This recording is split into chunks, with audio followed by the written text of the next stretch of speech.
Bien, Madame la Ministre, le rapport d'Elia lance une véritable alerte sur la sécurité d'approvisionnement. Nous risquons de manquer d'électricité pour les prochains hivers, un risque important qui est estimé entre 900 MW et 1,2 GW lors des pics de consommation d'ici 2025, ce qui représente quand même 1/10 de la consommation nationale. Et le gouvernement annonçait la semaine dernière sa volonté d'étudier avec Engie et la FCN la prolongation de plusieurs réacteurs. Je trouve que c'est très bien.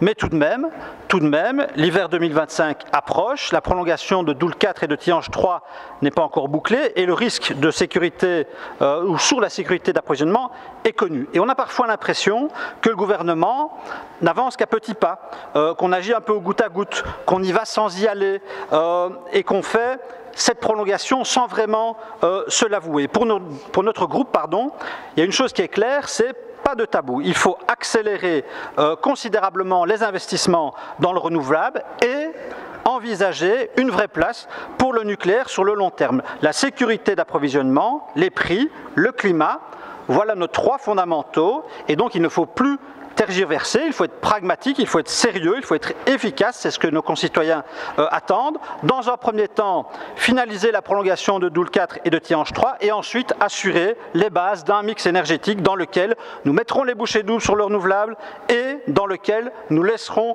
une place pour une énergie pilotable comme l'est le nucléaire. Et donc mes questions sont les suivantes, Madame la Ministre. Quelle est votre réponse à l'analyse d'Elia? Garantissez-vous l'aboutissement du dossier de la prolongation dans les temps? Et puis, au-delà des négociations avec Engie, au-delà de la recherche dans les SMR, avons-nous une stratégie à long terme pour le nucléaire en Belgique? Je vous remercie.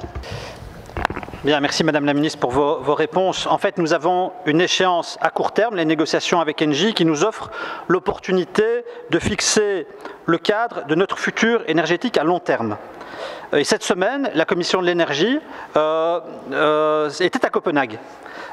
Et nous avons vu un pays que vous connaissez bien, et d'ailleurs dans lequel votre expertise est reconnue, je dois vous le dire, un pays qui mise massivement et depuis longtemps sur le renouvelable. Et pourtant, ils nous l'ont dit, ils se posent la question du nucléaire. Et donc soyons honnêtes, pendant 20 ans, nous avons manqué de stratégie sur le long terme, et c'est une responsabilité qui est collective. Nous sommes à nouveau à un tournant de notre histoire énergétique, et cette fois-ci, nous ne pouvons pas manquer le rendez-vous avec notre histoire.